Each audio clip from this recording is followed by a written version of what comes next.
2022 के चुनावों के बाद 2024 के चुनावों के लिए रणनीतियां बनना शुरू हो गई है। कई लोग कई कयास भी लगा रहे हैं।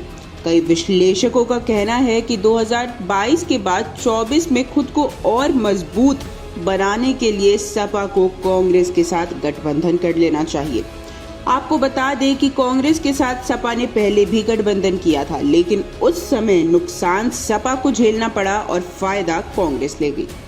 2022 के चुनावों के दौरान भी प्रियंका गांधी वाड्रा और राहुल गांधी ने सपा के साथ गठबंधन करने के लिए कई प्रयास किए, लेकिन अखिलेश ने साफ इनकार कर दिया था। अब दरअसल बात यह है कि सपा की हालत इन दिनों ठीक वैसी हो गई है जैसे 22 के चुनावों से ठीक पहले भाजपा की थी। जैसे भाजपा के कई नेता पार्टी छोड़ रहे थे और जैसे कि हमने देखा कि अधिक संख्या में दलित नेताओं ने भाजपा छोड़ के सपा में शामिल होने का फैसला किया था। उस समय ये लग रहा था कि एक बड़ा दलित वोट बैंक सपा के साथ शामिल हो सकता है, लेकिन चुनावी फैसले आने के बाद ऐसा कुछ देखने को नहीं मिला। इस बार दलितों ने भाजपा के साथ जाने का फैसला किया था, लेकिन कुछ प्रतिशत दलित वोट बैंक सपा के खाते में भी आए थे। ठीक वैसे ही अब सपा से नेताओं की नाराजगी कुछ ज्यादा ही बढ़ गई है। इसमें भी ये संख्या मुस्लिम नेताओं की ज्यादा है। 22 के चुनावों में सपा को 111 सीटें दिलाने में सबसे बड़ा योगदान मुसलमानों का रहा, लेकिन आजम खान और कई मुस्लिम नेताओं की पार्टी से नाराजगी के बाद उनके समर्थक भी नाराज हो गए हैं। नेता की नाराजगी की वजह से मुस्लिम वोट बैंक भी छिटक सकता है।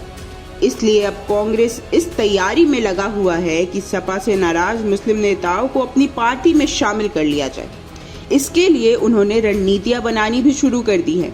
हाल ही में ही कांग्रेस नेता आचार्य प्रमोद कृष्णम आजम खान से सीतापुर जेल में मिलने पहुंचे थे।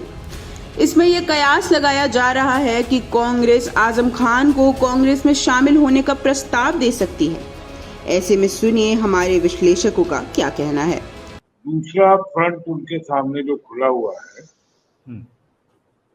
वो मुस्लिम वोटों का है, और क्योंकि इस बार जो वोट पोल हुआ उसमें माना जाता कि 80% वोट तक समाजवादी पार्टी को गया जी, तो उसको अब कांग्रेस के सामने दिक्कत ये कि वो खाली हाथ है,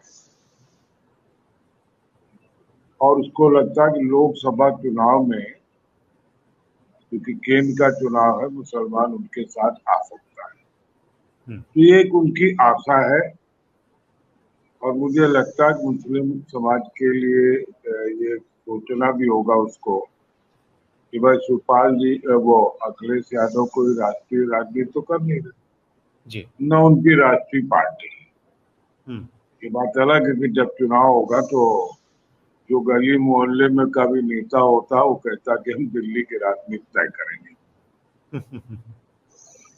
तो एक बड़ा स्वाभाविक है कि कांग्रेस इस काम को करे। आचार्य प्रमोद कृष्णम जो है वो प्रियंका गांधी के बड़े कॉन्फिडेंट लेफ्टिनेंट माने जाते हैं। वो मीडिया में भी बहुत लोगों के बहुत नजदीक है, इसलिए वो जिस ढंग के खबरें चाहते हैं वो चलने लगती है। लेकिन उनका कोई बहुत वजूद मैं नहीं मानता हूँ। मैं भी एक दो बार उनसे मिला हूँ जी।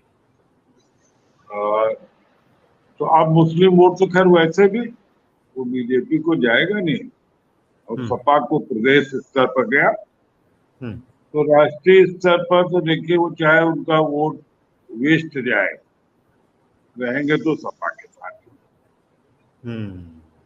अब प्रमोद कृष्ण की मुलाकात जो है उसको आप ऐसे समझिए कि जैसे आपके घर में सास बहू का झगड़ा चल रहा हो तो पड़ोसन की बड़ी दिलचस्पी हो जाती है कि देखें भाई इस घर में क्या चल रहा है।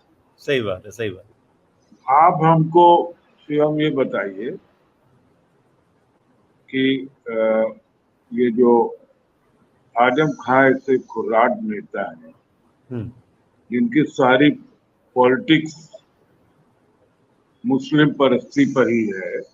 हम्म, जो एक हार्ड लाइनर मुस्लिम नेता है हम्म, और इनका कोई भाषण ऐसा आज तक नहीं सुनेंगे जिससे बाद आपको मन के सुकून मिले, शांति मिले, चाहे वो विधानसभा में हो, चाहे मोहल्ले में हो, चाहे पब्लिक मीटिंग में हो। जी जी बिल्कुल। फाइल 2024 के चुनावों में अभी कुछ समय है। उससे पहले 2022 के जुलाई में राष्ट्रपति चुनाव होने वाले हैं।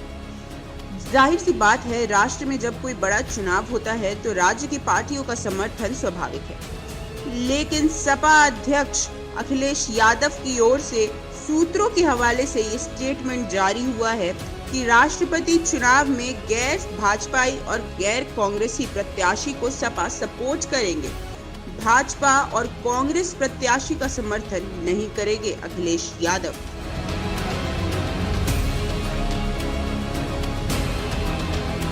इसमें ये बात तो जाहिर है कि अखिलेश यादव का मुंह भंग ना कि भाजपा बल्कि कांग्रेस से भी हो चुका है।